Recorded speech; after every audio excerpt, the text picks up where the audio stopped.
بسم الله الرحمن الرحيم.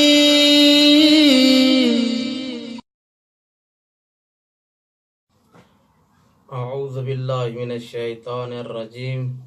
بسم الله الرحمن الرحيم. الحمد لله رب العالمين. الصلاة والسلام على أشرف الأنبياء والمرسلين وأهل بيت الطيبين الطاهرين المعصومين. अम्मा बाद बिस्मिल्लाहिर्रहमानिर्रहीम। मोहतरम नाज़रीन अस्सलाम वालेकुम व रहमतुल्लाहि व बरकातुहू। मोहतरम नाज़रीन पंहिंजी गुफ़्तगू अॻिते वधंदे फ़िक़े में रोज़नि जे अहकाम जे बारे में ॿियो दर्स खणी तव्हांजी ख़िदमत में हाज़िर थियो आहियां। मोहतरम असां जे मथां रोज़े जे वजूद थियण लाइ कुझु शराइत आहिनि। जेसीं ताईं उहे शराइत पूरा न थियनि एसी ताईं रोज़ो वाजिब न थींदो। मां हिननि शराइत खे तफ़सीली बयानु करण खां पहिरियां ज़रूरी थो सम्झां इन्हनि खे पहिरियां शुमारु कयो वञे ऐं पोइ हर हिकु शर्त जे ज़िमिन में जेके मसाइल ईंदा उन्हनि खे बयानु कयूं ताकी वाज़े थी वञे। रोज़े जो वजूद थियण लाइ पहिरीं शर्त आहे त जेका आहे इंसान मुस्लमान हुजे, यानी मुस्लमान हुजणु ज़रूरी आहे।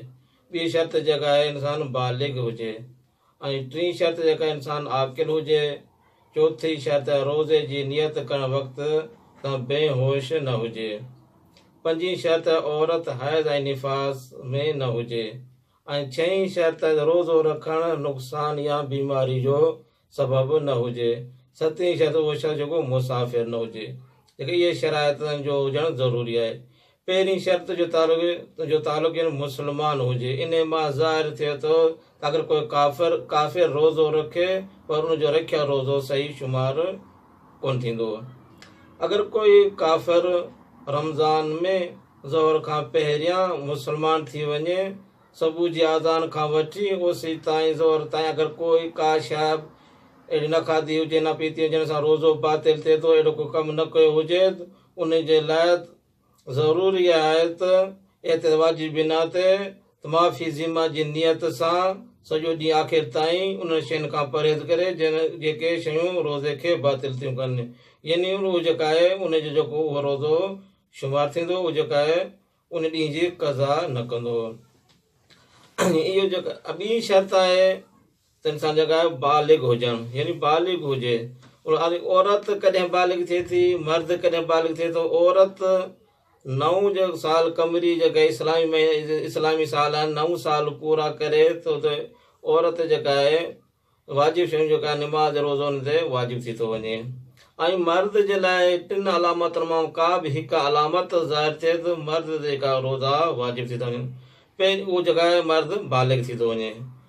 पहिरीं जेका आहे अलामत जेका आहे मनी जो निकिरणु ऐं ॿी अलामत ज़ेर नाफ़ सख़्तु वारनि जो निकिरणु ऐं ॿियो टीं शइ जेका आहे बुलूग जी अलामत आहे 15 साल कमरी जेके इस्लामी उहो पूरा करे तो जेका आहे बालिग थी थो वञे। इन टिनि मां का बि हिकु अलामत अची वञे ज़ाहिर थिए त जेको मर्द जेको आहे बालिग थी थो वञे।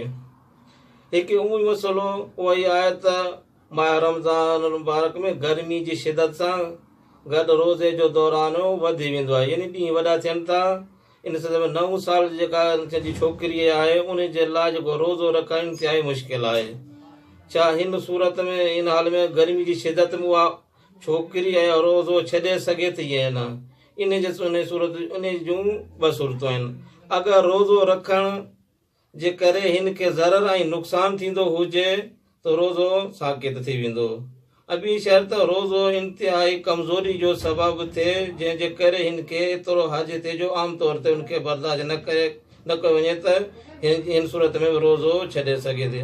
अलबत्त अगरि उन जे बावजूदि अगरि औरत छोकिरी अगरि 9 साल जी आहे अगरि रोज़ो रखे थी, अगरि कंहिं ॾींहं में अगरि हुनखे तकलीफ़ थिए थी या प्यास वग़ैरह बर्दाश्त नथी करे सघे, आम तौर ते हुनखे बर्दाश्त नथो कयो वञे त हसब ज़रूरत मुताबिक़ जेका हुनजी ज़रूरत आहे एतिरो जेको खाई पी सघे त उन रोज़े खे कामिल करे। ॿियो इन सां मिलंदड़ जुलंदड़ मसइलो आहे त अगरि जॾहिं को वालिदेन जेका 9 सालनि जी छोकिरी आहे उनखे रोज़ो नथा रखणा आहिनि, उहे सम्झनि था नंढी आहे 12-13 साल थींदी पोइ रोज़ो रखंदी, इहो सम्झनि था पोइ जेका इहा औरत बालिग थींदी। पोइ उहे जेका रोज़ाना थिए पोइ उन खां बाद में उन औरत खे छोकिरी खे ख़बर पवे त जेको मूं ते 9 साल जी उमिरि में हुयो त मूं ते रोज़ो वाजिबु हुयो। उन जूं 2 सूरत आहिनि। अगरि हिनखे इहो यकीन हुयो त जेको आउं 9 साल जो हुयो त मूं ते रोज़ो वाजिबु कोन्हे, त अगरि उन रोज़ो न रखियो आहे हाणे जेके 2-3 साल जे विच में गुज़री चुका आहिनि, 12-13 साल दरमियान जे 9 साल खां दरमियान 12 साल जे दरमियान जेके साल गुज़री चुका आहिनि, उन जे लाइ फ़क़ति जेका रोज़े जी क़ज़ा कंदी, कफ़ारो वाजिबु कोन्हे। ऐं ॿी सूरत इहा आहे त उनखे अगरि जो तो ख़बर हुई त मूं ते रोज़ो वाजिबु आहे, उनखे रोज़े रखण ते क़ादिर न हुई, इन जे क़ादिर न हुजण जे करे जेका आहे जेके विच में जेका 2 साल जेका गुज़री विया आहिनि उनजी फ़क़ति क़ज़ा कंदी, कफ़ारो वग़ैरह वाजिबु कोन्हे। अॼु जी गुफ़्तगू पंहिंजी पुॼाणी थी पए। अस्सलामु अलैकुम व रहमतुल्लाहि व बरकातहू।